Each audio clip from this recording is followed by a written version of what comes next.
ప్రముఖ హాకీ క్రీడాకారుడు మేజర్ ధ్యాన్ చంద్ జయంతి జాతీయ క్రీడా దినోత్సవాన్ని పురస్కరించుకుని జగిత్యాల పట్టణం మినీ స్టేడియంలో ధ్యాన్ చంద్ చిత్రపటానికి పూలమాలలు వేసి క్రీడలను ప్రారంభించారు శాసనసభ్యులు డాక్టర్ సంజయ్ కుమార్, అదనపు collector Rambabu, municipal chairperson Adavala Jyothi. ఈ సందర్భంగా కార్యక్రమంలో పాల్గొన్న ఎమ్మెల్యే సంజయ్ కుమార్ మాట్లాడుతూ ఒలింపిక్స్ లక్ష్యంగా రాష్ట్రంలో స్పోర్ట్స్ యూనివర్సిటీ ఏర్పాటు చేస్తామని ముఖ్యమంత్రి తెలిపినట్లు ఆయన పేర్కొన్నారు. స్పోర్ట్స్ హబ్ గా గచ్చిబౌలిని తీర్చిదిద్దామని ముఖ్యమంత్రి అన్నారని, క్రీడలతో పాటు విద్యా విషయంలో తెలంగాణ రాష్ట్రంలో ప్రత్యేక శ్రద్ధ, రాష్ట్ర కేంద్రం నిధులతో క్రీడల అభివృద్ధికి కృషి చేస్తారని, ముఖ్యమంత్రి క్రీడల పట్ల మంచి సానుకూల దృక్పథం కలిగి ఉన్నారని ఆయన అన్నారు. గతంలో వివేకానంద మైదానం అభివృద్ధికి నిధులు మంజూరు చేశారని, ఈ కార్యక్రమంలో స్థానిక కౌన్సిలర్ చుక్క నవీన్, జిల్లాధికారులు doctor Naresh, Saibaba, commissioner Sammaiah, DYSO Ravi, TNGO సభ్యులు బోగ శశిధర్, రాజేందర్, నాగేందర్ రెడ్డి, రవిబాబు, నాయకులు రామ్మోహన్ రావు, కొలగాని సత్యం, సుధాకర్, గిరి, శరత్ రావు, గట్టు, రాజు, చారి, ఏనుగుల రాజు తదితరులు పాల్గొన్నారు.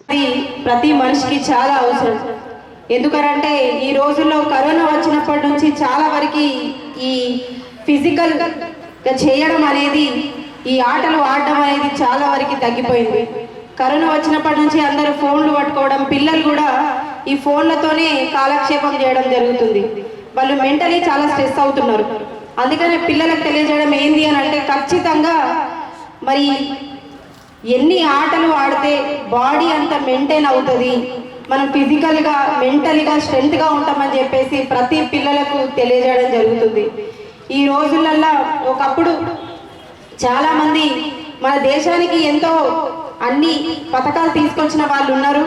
మరి ఎక్కడి నుంచో పుట్టారు ఎవరైనా కానీ, ఒక క్రీడాకారులైనా ఎవరైనా దేశం కోసం ఏదైనా సాధించాలనుకునే ఏ పౌరుడైనా ఎక్కడి నుంచో పుట్టారు, మన నుంచో పుడతారు. కాబట్టి ప్రతి ఒక్కరూ క్రీడను ప్రోత్సహించాలి. తల్లిదండ్రులే కానీ, ఉపాధ్యాయులే కానీ పిల్లల్ని వాళ్ళకి ఏమి ఇష్టం ఉంది, వాళ్ళకి ఏ గేమ్స్ అంటే ఇష్టం ఉందని చెప్పేసి ప్రోత్సహించి మరి ఆ గేమ్కి తీసుకెళ్లాలని చెప్పేసి పిల్లల్ని కానీ ఉపాధ్యాయుల్ని కానీ కోరడం జరుగుతుంది. క్రీడా మాంత్రికుడు, హాకీ మాంత్రికుడు అయిన ధ్యాన్ చంద్ గారు భారతదేశ స్థాయిని ప్రపంచ స్థాయికి తీసుకెళ్లి మన భారతదేశానికి ఎన్నో పథకాలు తీసుకొచ్చిరు. అగ్రస్థానాలు ప్రపంచ వ్యాప్తంగా ఆయనకి ఎన్నో ఈ పై స్థానాలు ఇస్తానన్నా కూడా లేదు, నా భారతదేశంలోనే నేను ఉండిపోతానని చెప్పేసి ఇక్కడే ఉండి ఆయన మన భారతదేశానికి ఎన్నో సేవలు చేసుకున్నారు. ఇప్పుడున్న ఈ పిల్లలందరూ ఆయన ఒక్కసారి ఇన్స్పిరేషన్ గా తీసుకొని ముందుకెళ్తే మన భారతదేశం ఇంకెంతో బాగుపడుతుంది. ఈ రోజు పౌరులే రేపటి భవిష్యత్తు అని చెప్పేసి ఖచ్చితంగా పౌరులు ఈ భవిష్యత్తును వాడుకొని మనం ఈ దేశానికి ఖచ్చితంగా ఉపయోగపడాలి, మీతోనే ఈ భారతదేశం ఇంకా బాగుపడుతుందని చెప్పేసి ప్రతి ఒక్క పిల్లలకి, భారతీయ పౌరులకి చెప్పడం జరుగుతుంది. ఖచ్చితంగా ఈ ఆటల్ని ప్రోత్సహిద్దాం, ఇంకా ముందుకు తీసుకెళ్ళాలి, పిల్లలందరినీ ఇంకా మంచిగా ఆటలు ఆడాలి. భారతదేశానికి కానీ, మన రాష్ట్రానికి కానీ, మన ఈ జగిత్యాలలో పుట్టి పెరిగినందుకు మన జగిత్యాలకు కానీ మీరందరూ ఏదో ఒకటి చేయాలని చెప్పేసి మంచి సంస్కృతి నేర్చుకోవాలి స్కూల్లో ఉన్నప్పుడు. దాంతోపాటు ఆటలు నేర్చుకోవాలి. ఎక్కడ కూడా మన కింద పడిపోకుండా ఎప్పుడు పైనే ఉండాలని చెప్పేసి మన కన్న తల్లిదండ్రులతో పాటు మనకు చదువు చెప్పిన ఉపాధ్యాయుల్ని కూడా మనకు వాళ్ళందరికీ మంచి పేరు తీసుకురావాలని చెప్పేసి ప్రతి ఒక్క పిల్లల్ని కోరుకుంటూ మరి నాకు ఈ అవకాశం ఇచ్చిన ఎమ్మెల్యే గారికి కానీ, ఇక్కడికి వచ్చిన పెద్దలందరికీ కానీ హృదయపూర్వక ధన్యవాదాలు తెలియజేస్తున్నాను. పుట్టినరోజు సందర్భంగా మనం ఈరోజు జాతీయ క్రీడా దినోత్సవాన్ని మన జగిత్యాల జిల్లా హెడ్ క్వార్టర్లో జరుపుకోవడం చాలా సంతోషదాయకం. మరి ఇప్పుడు ఉన్నటువంటి ఎప్పుడో 100 years బ్యాక్, సుమారుగా 100 years బ్యాకే ప్రపంచ పటంలో మన భారతదేశాన్ని గుర్తింపు తెచ్చినటువంటి మహనీయుడు ధ్యాన్ చంద్ గారు ఆ విధంగా తీసుకురావడం. మరి నవేడేస్ యూత్ ఇప్పుడు వచ్చినట్టు సైన్స్ అండ్ టెక్నాలజీ డెవలప్మెంట్ అవుతుంది, కానీ ఒక పక్కన బాడీ ఫిట్నెస్ అనేది తగ్గిపోతూ ఉంది. అంటే మన జీవన శైలి, మనం తీసుకునేటువంటి ఫుడ్ ప్రతిదీ కూడా కలుషితం అయిపోయి హైబ్రిడ్, పూర్తిగా హెల్త్ పాయింట్ ఆఫ్ వ్యూలో డైలీ వివిధ సంబంధిత వ్యాధులతో చాలామంది యంగ్ జనరేషన్ నుంచి, చిన్నపిల్లల నుంచే అది మరి ఆ విధంగా అవడం అనేది చాలా బాధాకరమైన విషయం. అంటే బాడీ ఫిట్గా ఉండాలంటే ఖచ్చితంగా స్పోర్ట్స్ కనీసం డైలీ స్కూల్స్లో కానీ వాటిలో కూడా డైలీ 1 hour అనేది మన హై స్కూల్ లెవెల్ నుంచి, అంటే అప్పుడు మా రోజుల్లో ఉండేవి, కానీ ఇప్పుడు తగ్గిపోయి పూర్తిగా డెడికేటెడ్గా మార్నింగ్ టు ఈవినింగ్ నైట్ 9 వరకు కూడా క్లాసెస్ మీదే కాన్సన్ట్రేట్ చేస్తున్నారు. మరి ప్రతి ఒక్క స్కూల్లో కూడా ఖచ్చితంగా స్పోర్ట్స్ అవర్ అనేది ఖచ్చితంగా 1 hour ఈవినింగ్ అవర్, అంటే 5 to 6 కానీ 4:30 to 5:30 కానీ 1 hour ఖచ్చితంగా స్పెసిఫిక్గా ఉండాలి. అదేవిధంగా ఈ క్రీడా దినోత్సవం సందర్భంగా ఈరోజు పార్టిసిపేట్ చేస్తున్న పార్టిసిపెంట్స్, వివిధ డిపార్ట్మెంట్స్ సంబంధించినటువంటి విన్నర్సు, సెకండ్ వచ్చిన అందరికి కూడా నా క్రీడా అభినందనలు.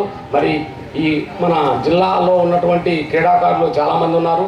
మరి మంచిగా మరి ఉన్నటువంటి మనకి క్రీడా మైదానంలో మంచిగా నేర్చుకొని మంచిగా మరి స్టేట్ లెవెల్లో, నేషనల్ లెవెల్లో కూడా గుర్తింపు తీసుకురావడానికి సహకరించి మన జిల్లా స్థాయిని ఎన్జిఓస్ కోసమే ఇవాళ ప్రత్యేకంగా జాతీయ క్రీడా దినోత్సవానికి సందర్భంలో రవి గారు మొదట మీతోటే మొదలు పెడతా అంటే మనం అనుకున్నంత మంది కనబడతలేరు. ఒకసారి నాకు బాగా గుర్తున్నది, చంద్రబాబు నాయుడు గారు ముఖ్యమంత్రి ఉన్నప్పుడు మా డాక్టర్స్తో మీటింగ్ అయింది. అది చూసినప్పుడు సరే ఎక్సర్సైజ్ లేక కొంతమంది ఉంటే డైరెక్ట్గా నేను అన్నట్టు, ఏమైనా మీరే డాక్టర్లు చెప్తారు, మీరు ఫిట్ కనబడతలేరు, నేనైతే ఫిట్ ఉంటాను, ఇప్పటికి కూడా ఫిట్ ఉన్నాడు. 78 సంవత్సరాల వయసు చంద్రబాబు నాయుడు గారు ఎట్లారో మనం చూస్తాం. మరి మీరు కూడా మన ఉద్యోగస్తులు, మహిళలు కావచ్చు, మా శశిధర్ లాంటి వాళ్ళు కావచ్చు, మీరు కూడా ఉదయం నుంచి సాయంకాలం వరకు ఏదో పని చేస్తూ ఉంటారు. మళ్ళా మహిళలకైతే ఇంటికి పోయినాక కూడా పని ఉంటుంది.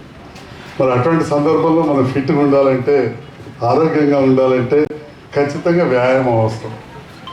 ఒకటి వ్యాయామం, రెండవది ఈనాడు ఈ ఆటల పోటీలు క్రీడా దినోత్సవం సందర్భంగా పెట్టి ఇది కూడా చాలా మంచిది. ఎందుకంటే డిఫరెంట్ డిపార్ట్మెంట్స్ ఉంటాయి. అన్ని డిపార్ట్మెంట్ల నుంచి మరి ఏ రకంగా సెలెక్ట్ చేసిన లిస్ట్ చేయలే, ఏమేమి ఆటల పోటీలు కానీ మరి మా పీఈటీలు మంచి ఉత్సాహవంతులు, చాలా కార్యక్రమాలు చేస్తూ ఉంటారు. దీంట్లో పాల్గొనడం వల్ల ఇప్పటి నుంచైనా మనకు ఒక స్పోర్ట్స్ మెన్ స్పిరిట్ వచ్చి, ఒకటి స్నేహభావం అయితే ఎట్లా ఉంటుంది అనుకొని పెంపొందాలి. రెండవది ఇక ఎట్లయినా వాళ్ళకి అలవాట్లేదు, దమ్ముకొస్తారు జల్దీ, మేడం నవ్వుతుంది. సో ఇప్పటికీ నేను అనుకోవాలి, అరే మనం రోజు వాకింగ్ చేయాలి, లేదా గ్రౌండ్కి వచ్చాడు జిమ్ ఉన్నది, జిమ్ చేయాలి, చేస్తే ఆరోగ్యం బాగుంటుందని చెప్పి ఇప్పటి నుంచి ఆలోచన. గౌరవ మున్సిపల్ చైర్మన్ గారికి, మా కౌన్సిలర్కు, మరీ ముఖ్యంగా మా కమిషనర్ గారు ఉన్నారు, చిన్న విడేసారి కనబడలేదు, మా కమిషనర్ గారికి విజ్ఞప్తి, ఈ జిమ్లన్నీ కూడా ఒకసారి సర్వీసింగ్ చేయించాలంటున్నారు. కొన్ని లూజ్ అవుతున్నాయి, అడిక్ట్ అవుతున్నాయి, చాలా బాగా చేస్తున్నారు.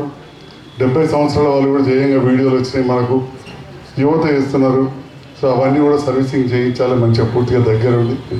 రెండవది ఇంతకుముందే రవి గారు చెప్పారు, మరి ఇక్కడ ఈ బోర్డు విషయంలో నేను చాలాసార్లు చెప్పిన, బాస్కెట్బాల్ బోర్డు ఇప్పుడు అది ఎందుకు పెండింగ్ ఉందో అది కూడా కొంచెం చూడాల్సింది కోరుతున్నా. ఇండోర్ స్టేడియం కూడా అయిపోయింది, షటిల్ కోర్టు కొద్దిగా హ్యాండ్ ఓవర్ అన్నారు. అది మేము ఎందుకంటే కాంట్రాక్టర్కి ఇంకా బిల్ రాలేదు, వాళ్ళ బాధలునే, కానీ కాంట్రాక్టర్ మనకు తెలిసిన వాడే కాబట్టి కొంచెం మాట్లాడి పెట్టింది. ఎట్లా 90% పెట్టుబడి పెట్టింది, ఇంకో 10% పెట్టిస్తే తర్వాత మనం తప్పకుండా ప్రభుత్వం డబ్బు వస్తుంది. అది మీరు కూడా మాట్లాడండి, నేను కూడా మాట్లాడతానని చెప్పి ఈ సందర్భంగా తెలియజేస్తా ఉన్నాం. మరి ఈ గ్రౌండ్ అనేది చాలా పురాతనమైంది. ఇప్పుడు రోడ్డు పెద్దగా లేనప్పుడు, మేము చదువుకునేటప్పుడు ఈ కాంపౌండ్ లేనప్పుడు ఆ గర్ల్స్ హై స్కూల్ కాడ ఆర్ట్స్ వింగ్ ఉంటే, సైన్స్ వింగ్ అక్కడ జూనియర్ కళాశాల కాడ ఉండే, మొత్తం ఓపెన్ ఉండేది, ఇంత రద్దీ ఉండేది కాదు, చాలా పెద్ద కనబడేది. ఇంట్లో పెద్ద ఎత్తున అథ్లెటిక్స్ అవన్నీ కూడా రాష్ట్ర స్థాయి కూడా ఇక్కడ జరిగినాయి పోటీలు. మరి అప్పుడు ఎటు చూసినా ఉదయకు బాస్కెట్బాల్, ఉదయకు వాలీబాల్, మధ్యలో చింత చెట్టు ఉంటుండే, చుట్టూ ఫుట్బాల్, పక్కన ఓల్డ్ హై స్కూల్లో హాకీ గ్రౌండ్ ఇవన్నీ ఉండేవి. ఇప్పుడు మెల్లమెల్ల హాకీ అంటే ఆ స్టిక్కే మర్చిపోయారు. అప్పుడప్పుడు సినిమాలలో కొట్టుకునే చూసేటప్పుడు కనబెట్టేటట్టుంది, హాకీ స్టిక్లే కనబడతలేదు. మరి మళ్ళీ మనం క్రీడల వైపు చూడాల్సిన అవసరం ఉన్నది. ఎందుకు అంటే మనం చూసినాం, ప్రపంచ స్థాయిలో జరిగే అత్యంత ముఖ్యమైన పోటీలు ఒలింపిక్ పోటీ. ఒలింపిక్స్లో మన స్థానం మళ్ళీ దిగజారింది తప్ప పెరగలే, ఇంకా దిగజారింది. ఈ సందర్భంలో గౌరవ ముఖ్యమంత్రి రేవంత్ రెడ్డి గారు ప్రత్యేకమైన దృష్టి పెట్టి భారతదేశంలో హర్యానా ఎక్కడో కొంత స్పోర్ట్స్ పాలసీ బాగుందని చెప్పి, అంతకంటే మంచి స్పోర్ట్స్ పాలసీ తీసుకురావాలని చెప్పి స్పోర్ట్స్ యూనివర్సిటీ ప్రారంభం చేయబోతా ఉన్నారు. Sports university SAAP chairman Sivasena Reddy గారు నిన్ననే స్టేట్మెంట్ ఇచ్చారు. లాల్ బహదూర్ స్టేడియం ఇప్పటికెళ్ళి పొలిటికల్ వాటికి ఎక్కువ ఇచ్చేది లేదు, స్టేడియంలో పెద్ద ఎత్తున మార్పులు తీసుకొస్తామని చెప్పి కూడా చెప్తా ఉన్నారు. ఇంకా కూడా ఒకటి బీసీసీఐ తోటి హైదరాబాద్ దగ్గర ఒక స్టేడియం ఏర్పాటు చేస్తారు. అంటే ఇవే కాకుండా కేంద్ర ప్రభుత్వ నిధులు కూడా ఉంటాయి. మరి అలాంటి నిధులు కూడా స్కీమ్స్ ఉన్నప్పుడు జిల్లా స్పోర్ట్స్ అధికారి మా దృష్టి కూడా తీసుకొస్తే ఖచ్చితంగా అభివృద్ధి విషయంలో రాజకీయాలు లేవు. ఏమన్నా కొంత అభివృద్ధి విషయం ఉంటే గౌరవ పార్లమెంట్ సభ్యుడు అరవింద్ గారు కూడా రిప్రజెంటేషన్ ఇచ్చారు. ఖచ్చితంగా మన స్పోర్ట్స్ మినిస్ట్రీ ద్వారా మా శాప్ చైర్మన్ ద్వారా ఆ ఖేలో ఇండియా ప్రోగ్రాం కావచ్చు ఏదైనా ఉంటే మనం కూడా ప్రతిపాదనలు పంపాలి. జగిత్యాల మనకి గ్రౌండ్స్ ఉన్నాయి, ఇవన్నీ ఉన్నాయి. అప్పుడే ఖేలో ఇండియాలో బాక్సింగ్ వచ్చిందంట. ఇంకా కూడా ఖేలో ఇండియా ప్రోగ్రాం ఉన్నా కానీ మనం, ఎందుకంటే మనం జిఎస్టీ కడుతున్నాం. భారతదేశంలో అత్యధిక పన్నులు కేంద్రానికి ఇచ్చే వాటిలో తెలంగాణ రాష్ట్రం ఒకటి. అటువంటిప్పుడు కేంద్రం నుంచి మనం డబ్బులు తెచ్చుకోవాల్సిన అవసరం ఉన్నది. మనం అడగందే అమ్మాయిని అన్నం పెట్టదు అన్నట్టు అడగంది ఎవరు ఇయ్యరు. ఉదాహరణ నిజామాబాద్ రోడ్ అంత పెద్దగా అయింది, అది వట్టినే కాలేదు. అది నేషనల్ హైవే, జాతీయ రహదారి, కేంద్రం నిధులు. నేను పర్సనల్గా national highway director general Krishnaprasad నుండి వాళ్ళ ఆఫీస్కి వెళ్ళి ఒక గంట సేపు కూర్చొని రిప్రజెంటేషన్ ఇస్తే యాక్సిడెంట్లు బాగా అవుతున్నాయి అంటే ఒక బ్లాక్ స్పాట్ రోడ్స్ అని ఉంటాయి, దాని కింద మంజూరైన. ఈ రకంగా మనకు అవసరం. నిన్న మా చైర్మన్ అమ్మ ఇంటి దగ్గర మూల మీద చూస్తే R&B వాళ్ళు ఒక బోర్డు పెట్టాను, బ్లాక్ స్పాట్ రోడ్ అని, యాక్సిడెంట్స్ ఎక్కువ రోడ్ అని చెప్పి. అది నేను ఎప్పుడూ గుర్తించిన ఇట్లాంటిది ఒక స్కీమ్ ఉందని. ఒక 2-3 ఏళ్ళ కింద వేస్తే ఆ రోడ్ అంత మంచిగా మొన్న చెప్పినాను నేను, ఇంకా కూడా కావాలని. అంటే ఆటల కాడికి వచ్చి ఇక్కడది కాదు, కేంద్రం నుంచి కూడా ఎన్నో మనకు స్కీమ్స్ రావాల్సినవి. కేంద్ర ప్రభుత్వ బాధ్యత కూడా ఇప్పుడు. ఎందుకంటే ఒలింపిక్స్లో మన ర్యాంకు తగ్గింది, మెడల్స్ తగ్గినప్పుడు ఒక దేశంగా సమిష్టిగా ఉండి దేశమంతా బాగుంటేనే రేపటి మళ్ళీ ఒలింపిక్స్లో మెడల్ దొరుకుతాయి. మరి గౌరవ ముఖ్యమంత్రి గారు ప్రత్యేకంగా అన్నారు, ఖచ్చితంగా మన తెలంగాణ వాళ్ళకు కూడా ఒలింపిక్ మెడల్ వచ్చే విధంగా క్రీడలను ప్రోత్సహిస్తున్నారు. వారు కూడా మంచి యువకుడు, ఆటల పట్ల ఆసక్తి గలవాళ్ళు. సామాన్య కుటుంబం నుంచి ప్రభుత్వ పాఠశాలలో జడిపేచర్స్లో చదివి ఇవాళ ముఖ్యమంత్రి అయింది. కాబట్టి ప్రభుత్వ పాఠశాలలో కానీ ఇక్కడ ప్రభుత్వ క్రీడా మైదానాల్లో డెవలప్ చేయడంలో, అభివృద్ధి చేయడంలో ఖచ్చితంగా వారు ముందుంటారు.